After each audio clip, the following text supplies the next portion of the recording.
Hey you guys, welcome to Astronomy 5, now online, new and improved online. Hopefully it's not too punishing for you guys. It's my first foray into recording an online lecture for Canvas. Before we get going on the sun, I really wanted to show you guys this image of Ceres from the Dawn Explorer taken on February 19th, 2015. Ceres is the largest dwarf planet between Mars and Jupiter, was the final stop for Dawn, which was launched in 2007 on a voyage to the main asteroid belt, a zone littered with the rocky leftovers from the formation of the sun and the planets some 4.5 billion years ago. What's cool about this image is all of the cratering. It suggests that the surface hasn't changed much during the recent past, like maybe billions of years, and that Ceres itself is really cool, like a cold object, meaning there's no internal heat to help deform the crust, which was more of like a planetary astronomy thing, but I kind of want to throw it in. So today I'm just going to kind of throw out a bunch of random facts about the sun. You can think of this as like solar jeopardy.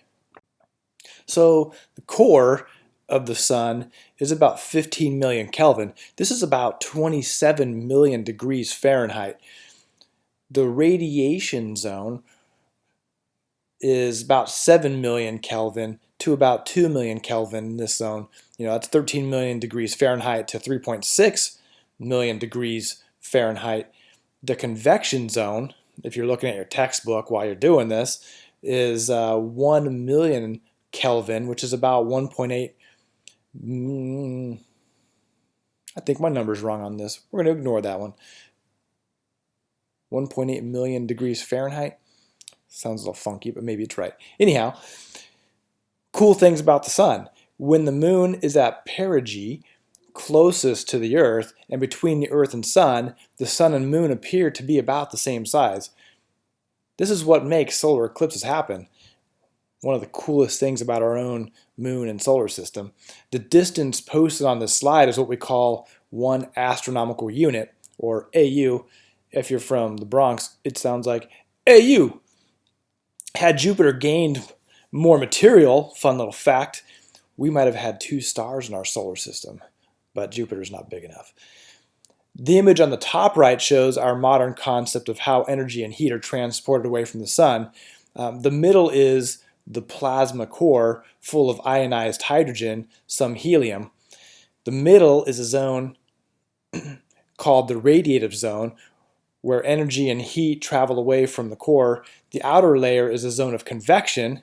The convection zone is where heat and energy move away from the radiative zone, rise to the solar surface, and are then cooled and fall towards the lower layers of the sun, much like a convection oven. I remember being a kid and thinking that the sun was just like a ball of burning gas. Here's the thing, the average density of the sun is 1.41 grams per cubic centimeter. The average density of water is 1.41 grams per cubic centimeter. What does that tell us? The average density of the sun is heavier than water. It's not a ball of burning gas. It has mass. Earth's escape velocity is 11.2 kilometers a second. This is about 25,000 miles per hour. The sun's escape velocity equates to about 1,450,000 miles per hour. That's a big difference. And I should correct, what I meant to say is the density of water is 1 gram per cubic centimeter. So the sun's average density is 1.41 grams per cubic centimeter, meaning that it's actually heavier than water. So last chapter, we discussed the continuous spectrum. The sun emits energy as a continuous spectrum. This includes all the wavelengths: radio, infrared, visible, UV, gamma, X-ray, etc. We see absorption lines at specific places on the spectra. From the last chapter, Kirchhoff's laws, from Kirchhoff, state that a cool gas will absorb energy from a hot object behind it. This is what we see with the sun and absorption spectra. We call the absorption lines Fraunhofer lines. Remember, Fraunhofer lines are dark absorption lines in the solar spectrum that can be seen when sunlight is passed through a prism to separate it into the lights, into the colors of the rainbow. They occur because cooler gas, which is higher in the sun's atmosphere, or absorbs some colors of the light emitted by hotter gas lower in the sun's atmosphere. Isaac Newton did this whole prism experiment separating light into a rainbow, which we call the spectrum. Remember why it splits, because different wavelengths refract at different angles. So going from there, while studying the spectrum of sunlight made, this guy Joseph Fraunhofer, around the early 1800s, discovered that there were some dark lines scattered among the colors when he really dug down into the solar spectra through a prism. These dark lines were segments of colors missing from the complete spectrum. Fraunhofer counted 574 of these lines, which is why we call them Fraunhofer lines. It's a lot of counting. Today, using a little more sophisticated techniques, but basically the same kind of idea, astronomers and scientists and physicists have discovered tens of thousands of Fraunhofer lines. We don't really see them unless we're really digging into the spectrum.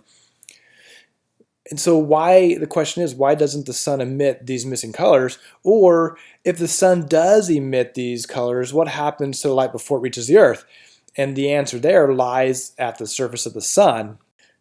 When we look at a picture of the sun, that surface we see is called the photosphere. That the photosphere is a region several hundred kilometers thick in which the sun changes from opaque to transparent. It is not actually the outermost surface. The sun extends for thousands of kilometers beyond the photosphere, but is not usually visible from the Earth. The photosphere is interesting because within this layer of the sun, sunlight is created, and some of the colors are lost almost immediately. The lower region of the photosphere has a temperature of about 10,000 Fahrenheit, or 5,500 Celsius, right around there, and it glows white hot. Any object that glows due to a high temperature gives off a complete spectrum. That is, it has all the colors of the rainbow.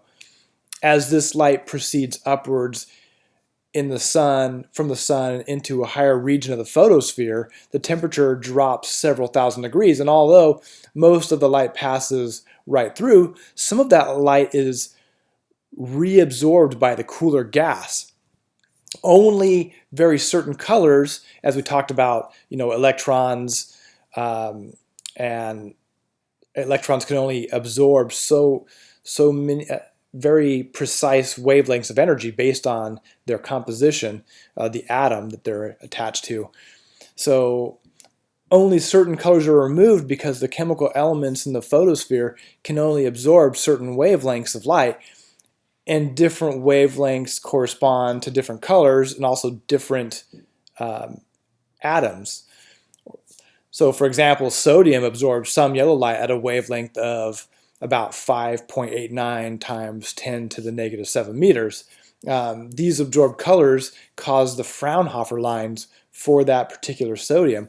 By measuring precisely the wavelengths of the missing colors, that is, the Fraunhofer lines, and how much light is actually absorbed, we as astronomers have learned a lot more about the temperature inside the sun and its chemical composition. We can also learn about the other stars in the sky by looking at the absorption lines in their spectra. By studying the similarities and differences that they have with the Fraunhofer lines, we can learn a lot about the similarities and differences that other stars have with our sun. And we really make the most of our astronomical comparisons based upon the one star we can actually see, which is our sun, because we haven't been able to go close enough to anywhere else outside of our solar system. Thus, we've given labels to all the stars we observe. Our sun is a G2 Roman numeral 5, or G2V, based upon an absolute magnitude of 4.8. And if you're not familiar with absolute magnitude, look it up in the textbook. It's awesome. This means that if we placed our sun on a chart called the HR diagram, Hertzsprung-Russell diagram, that compares temperature, luminosity, and masses, our sun is about right in the middle of this diagram. And this is based upon making all the stars at the same distance of 10 parsecs, or 3.26 light years. All right, this is me taking a pause, letting you guys look at a slide while I grab my cup of coffee, drink some coffee. Coffee good. So, you guys have the textbook in front of you and you can read into this. It's kind of fun if you go back into the history of what we think we know about the formation of stars in our solar system. There have been a lot of interesting ideas about how and why the sun shines, and you can see from the first sentence that the sun must produce that much energy at a constant rate in order for the sun to shine like it does. Consider that we receive 1,380 watts per square meter at a distance of 1 astronomical unit. Remember the inverse square law for light. The sun is massively producing a lot of energy all the time, consistently, whether we see it or not. It's a consistent production of energy. So looking at the ideas below how much energy the sun must produce at a constant rate, none of these early ideas listed on this slide could account for the amount of time the Earth and our solar system have been around for. The whole combustion idea would only work for about 1,000 years. And what did people do for light before that? Meteorite impacts? Now that the solar system is relatively debris-free, if we were considering that meteorite impacts was a source of energy for the sun, that interaction of objects falling onto the sun, which means there would have to be very, very large meteorites, and they would have to be consistently hitting the sun all the time, which we don't have. Now that the solar system is free of debris, what would be keeping the sun going? Gravitational contraction, though. This is heading in the right direction, but isn't quite right, because gravitational contraction only takes you so far. Can you guys believe that Einstein was such a genius that we're still today working to verify his theories, and so far they've all been pretty good. So we're really only recently have been capable of measuring gravitational fields and effects on time. Fission, so look at nuclear fission here, is the process of breaking atoms apart into smaller components. That requires large atoms being broken down into smaller atoms, say, for instance, uranium into energy, hydrogen, and helium. Oh wait, this is the atomic bomb. We already know that our sun is mostly hydrogen, so we can rule this out as a possible explanation for solar radiation, because we don't really see any signs of uranium production in the sun. Nuclear fusion, though, this has possibilities. The sun converts 600 million tons of hydrogen into 596 million tons of helium every second. That means 4 million tons are converted into other things like energy, positrons, neutrinos, gamma rays. So again, the nucleus of our sun is around 15 million Kelvin. This is part of the reason why we can have fusion occurring. We need to have heat that will excite the atoms enough to force them to interact and overcome electromagnetic repulsion, one of the 4 fundamental forces. We have the gravitational, nuclear, which is aka strong, weak, and electromagnetic forces in nature. That's the forces we think we know of. The minimum temperature for fusion is 5 million Kelvin. The video, if you watched the last video, said that we need an effect called quantum tunneling, and we do. This is a quantum mechanical effect that allows atoms to cross energy fields that would repel them normally. It doesn't happen under normal conditions, but conditions like inside the sun, yes. We can't have this heat unless we have density that forces the atoms to get excited, producing the heat they do. In your textbook, the nuclear reaction is called the proton-proton chain.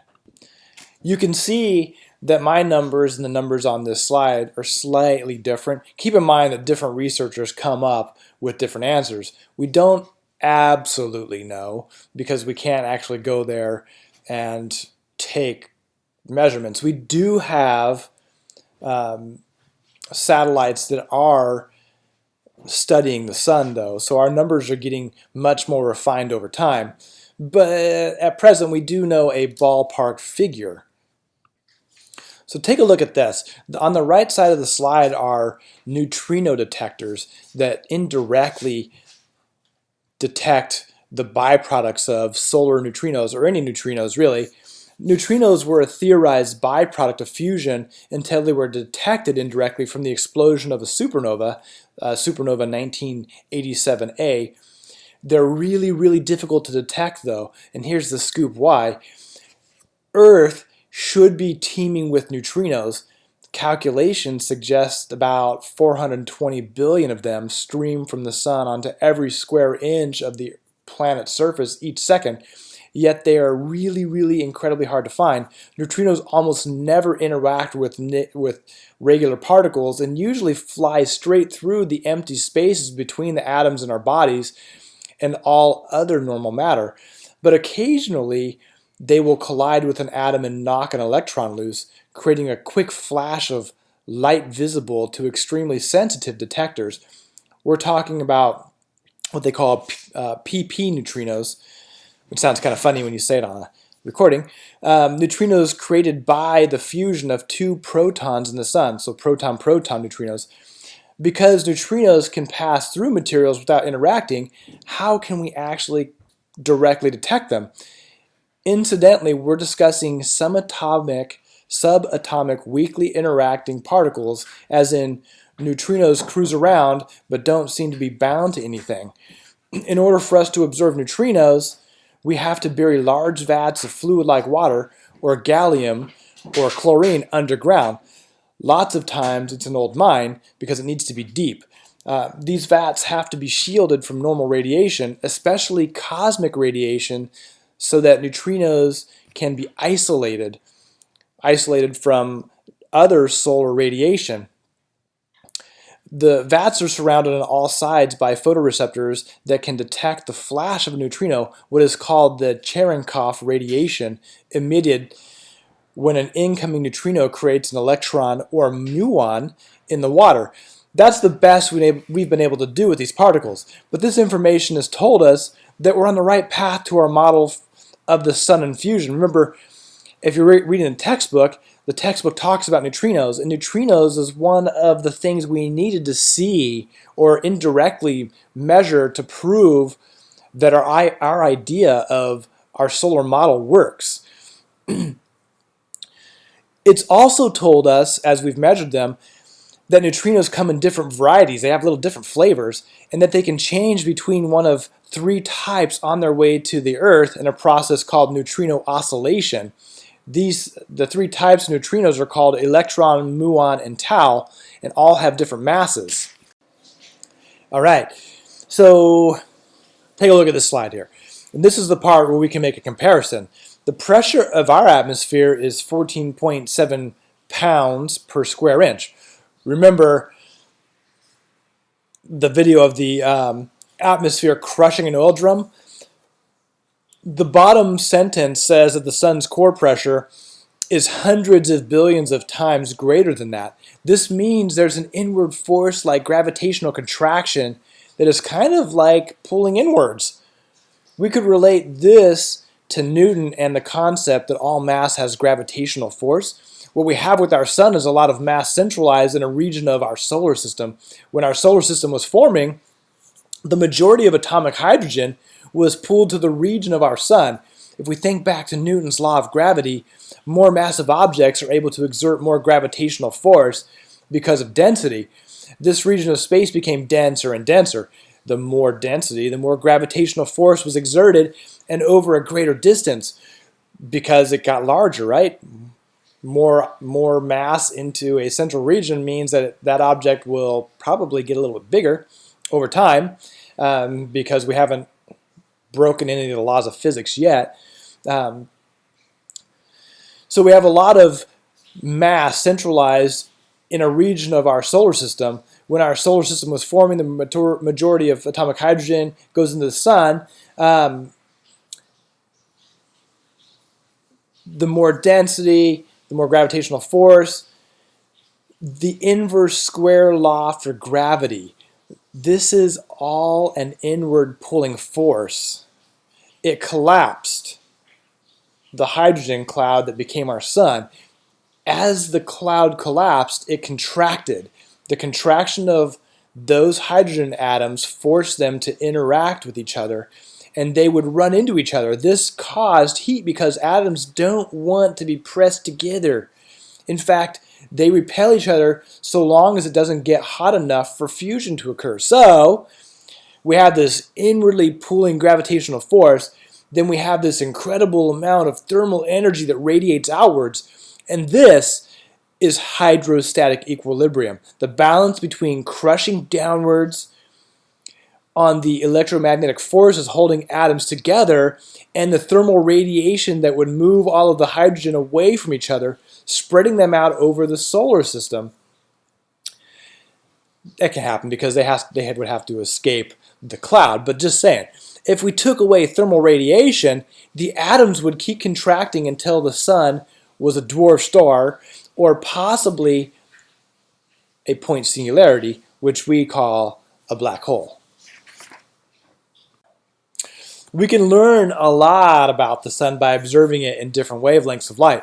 The outermost observable layer of the sun that we see with our eyes, again, is called the photosphere. And this is a layer about 100 kilometers thick, very, very thin compared to the 700,000 kilometer radius of the sun. When we look at the center of the disk of the sun, we look straight in and see somewhat hotter and brighter regions. When we look at the limb or the edge of the solar disk, we see light that has taken a slanting path through this layer, and we only see through the upper, cooler, and dimmer regions. This explains what we call limb darkening, that appears as a darkening of the solar disk near the limb, the edge. The definition of cooler here is the photosphere's temperature of 5,800 Kelvin. This is compared to the plasma core's 15 million Kelvin. A number of features can be observed in the photosphere with a simple telescope. Along with, I have to say, we don't look through a telescope without using solar filters to reduce the intensity of sunlight to a safely observable level for our eyes. We don't burn our eyeballs. So these features include dark sunspots, what they call the bright faculae, and the granules. When you see like a picture of the sun, it looks a little grainy. That's probably the granules. We can also measure the flow of material in the photosphere using the Doppler effect, which we talked about already. These measurements reveal additional features such as supergranules, as well as large-scale flows and patterns of waves and oscillations on the surface. If these waves oscillate, it's these waves and oscillations that indicate to us the sun is convecting in the outer layers. So taking a brief pause. All right, so in conduction, the collisions cause the energy transfer. Collisions cause energy transfer. I always think this is like such a cool picture. So I'm just going to look at and read some definitions here. The light from the sun does not travel in a straight line. It's created in the warm and deep layers of the sun. It arrives at the earth after a long random path through the sun. Each photon in the sun is deflected at random collisions in the different layers of the sun. So the nucleus is the area where nuclear reactions occur, the fusion of hydrogen atoms.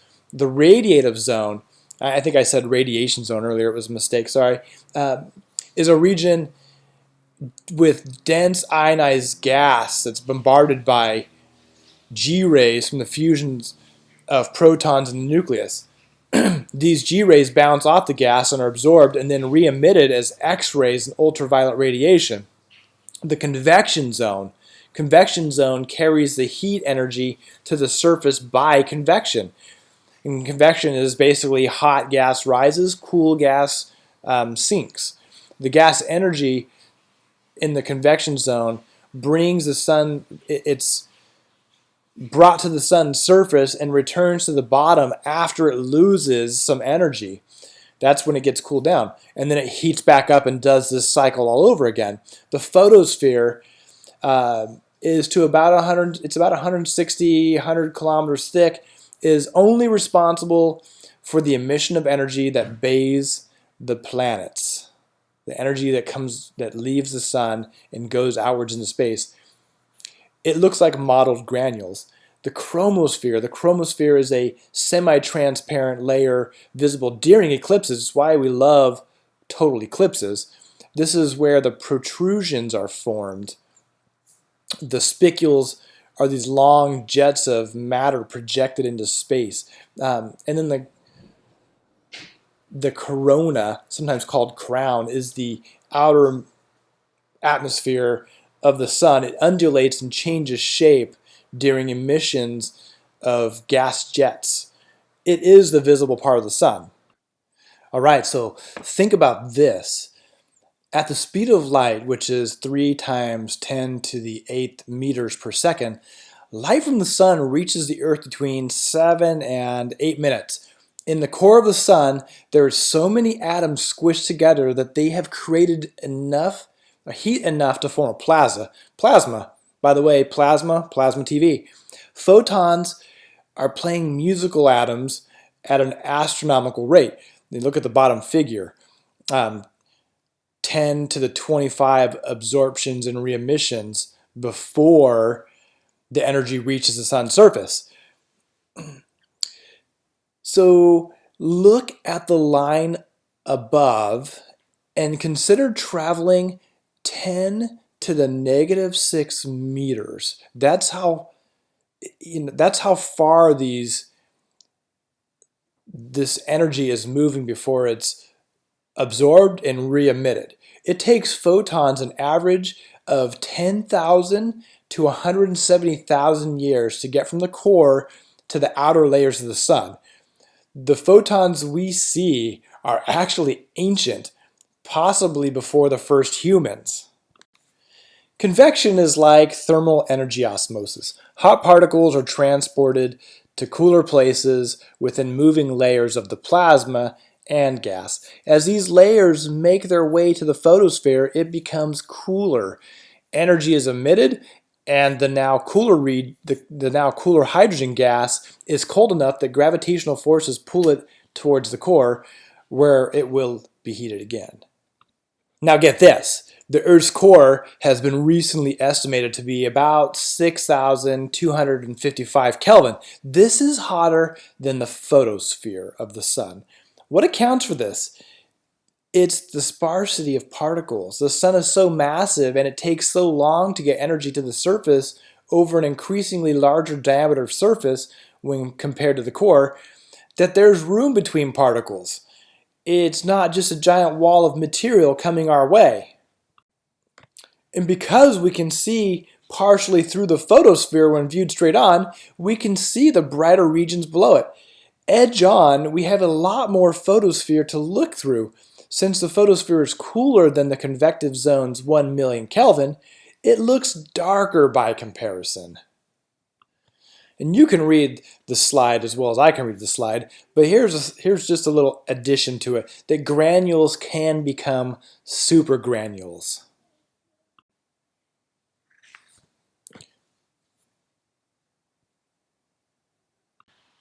Remember this important fact about all discussions on spectra.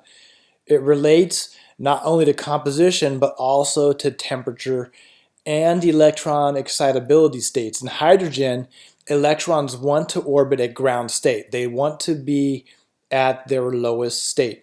We call this the first orbital state. H alpha is a specific deep red visible spectral line in what they call the Balmer series, created by hydrogen with a wavelength of 656.28 nanometers, which occurs when a hydrogen electron falls from its third to second lowest energy level. H alpha light is important to us as astronomers, especially us as like budding astronomers, as it is emitted by many emission nebulae. So looking at the sun, we're also looking at emission nebulae, and it can be used to observe features in the sun's atmosphere, including solar prominences. All right, so getting into some of the cooler things about the sun. Spicules are jets of dense gas ejected from the sun's chromosphere.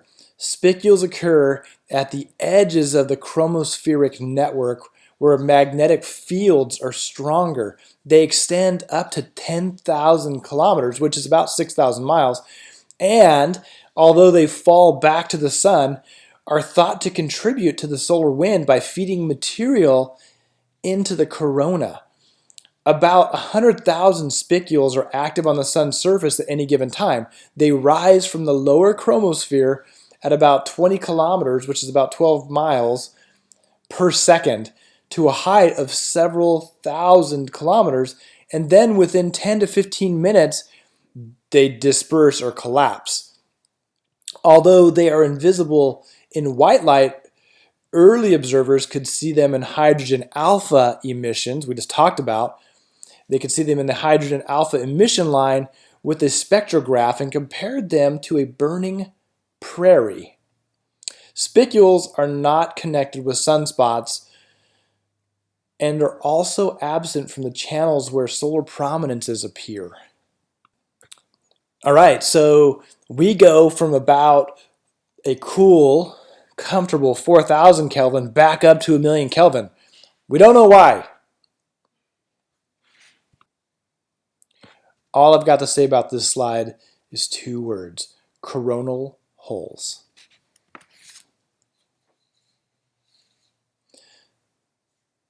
Now, in coronal prominences, the sun has many rotating layers moving around a dense nucleus full of plasma.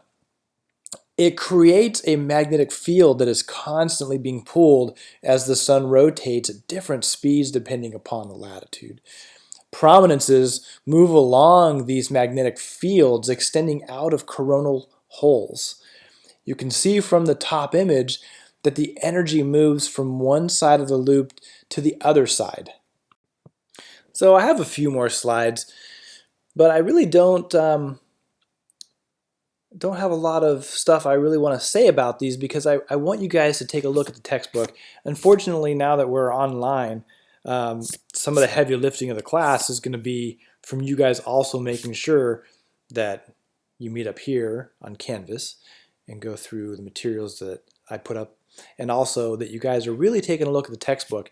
I'm hoping that this will pass and we'll be back in class, first part of next month. Please reach out with any questions, okay? Yeah. Solar stuff, very important to the future of where this class is going, because again, what we know about the stars in the universe really comes from what we know about our own star here and the planets that surround the sun.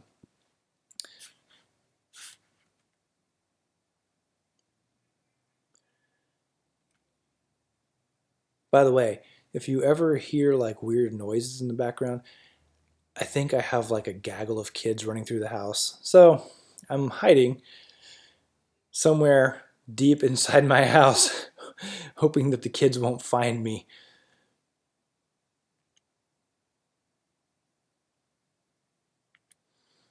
And we've come to the end. Now you go watch a movie.